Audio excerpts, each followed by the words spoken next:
Okay everybody, today we're here in Microsoft Flight Simulator 2020 in the Cessna Chancellor 414 AW. In our last video, we packed up the family and went on vacation to Atlantis on Paradise Island. Today we're continuing our vacation with a 236 nautical mile flight from Nassau to Key West. We'll be flying IFR, flying high at 11,000 feet, so we should have some awesome scenery along the way. Let's hop into the pilot seat and get started.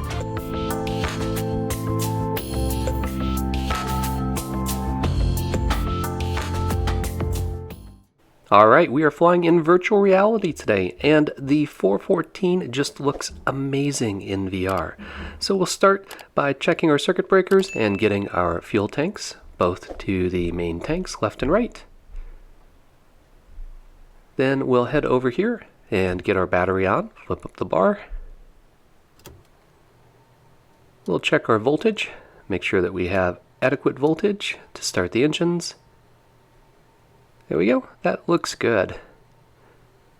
Now we'll head over here and we'll make sure our parking brake is set and our landing gear is down.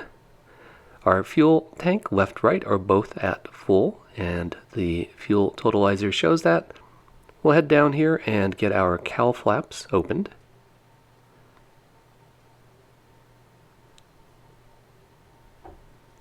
Now we'll go up here and get our props to full forward and our condition levers to rich.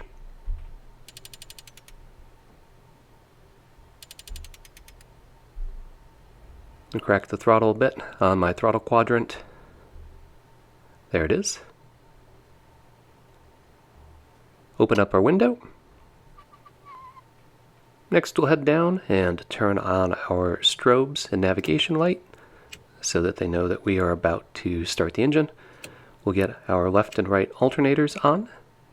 Flip up the bar for the magnetos here and turn on mag left and right on the left engine and left and right on the right engine.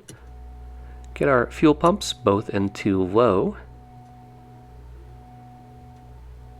We'll call clear prop, prime it, and I'm moving my hand left here and you can see the primer is going right. So let's fight with this for a second. This is one of the quirks of VR. And there it is, finally got it. Alright, we'll press the left starter button.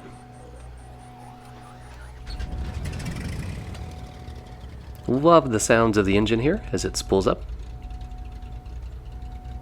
And you can see that we've got oil pressure on the left engine, and the tach is showing our RPMs on the left engine.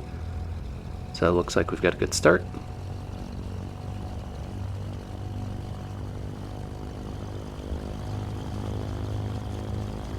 When you launch this plane in Microsoft Flight Simulator, it will tell you that it is not fully VR supported, but I haven't had any trouble with it. All of the controls I've clicked on interact with the VR controller. So we'll do the same for the right engine here.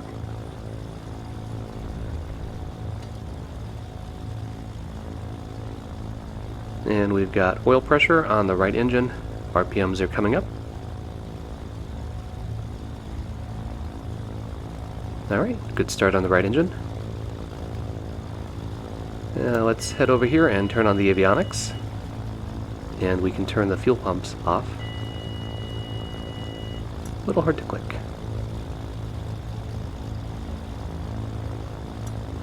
There we go. Alright, and you can configure the avionics suite here. I've got the freeware GTN 750 from PMS 520. Check out the video detail link if you'd like to download it. Our flight plan's all loaded up and everything looks good. One of the nice things about the GTN 750 in VR is you can click on the airport and bring up the frequencies page, which is right here, and easily look up all of your frequencies and enter them.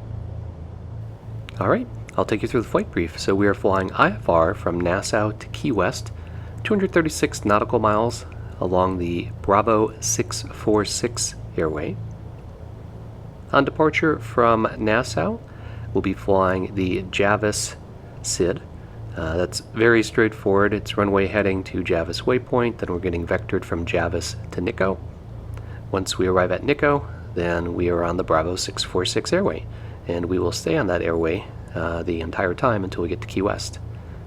One of the interesting things about this airway is that it's not using a VOR on the Key West side, but it's using Marathon's NDB. So you see the 260 for Marathon. And then once we arrive at Key West, we're expecting the RNAV approach for runway 27. So we'll need to arrive at Burpee at 1500, fly level to Kesey at 1500, and then descend to runway 27. Nice and easy flight. Nassau ground, Chancellor 5, Alpha Mike, apron 4, taxi with Charlie. Taxi and hold short, runway 32 via hotel, Chancellor 5, Alpha Mike. We'll be listening to Miami Center since Nassau is not on liveatc.net. Airline liveries are courtesy of Aerosoft's Simple Traffic.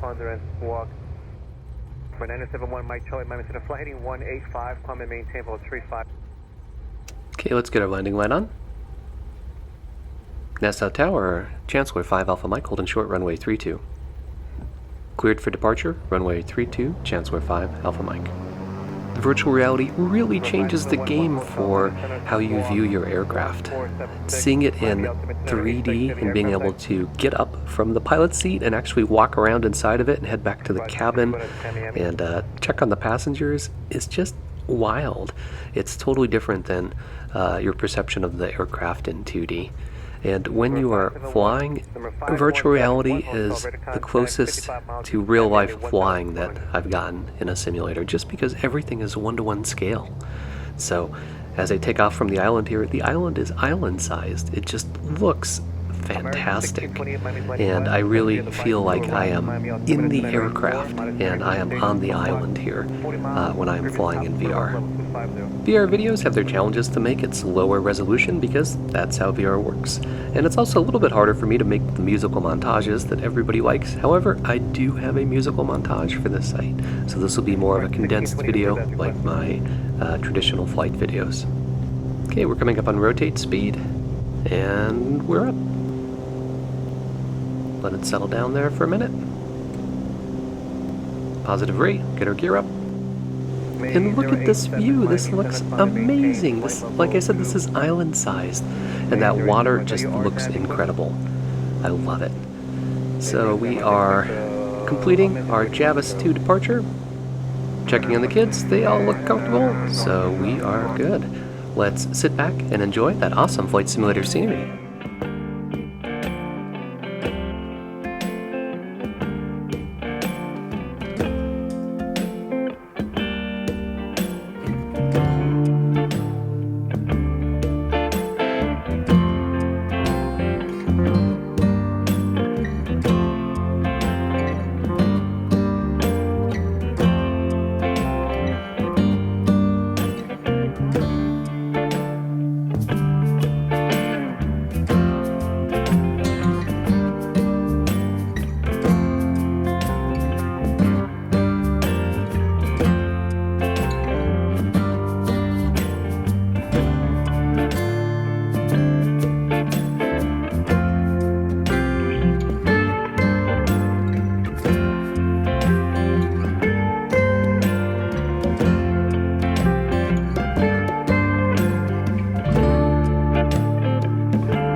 replay for that landing was courtesy of the SkyDolly freeware plugin. Check the video details for it, and it was actually really cool to see that. You could see that the Chancellor came down, hovered a bit, a few inches over the runway, and then set down, mains first, and the nose wheel came down afterwards.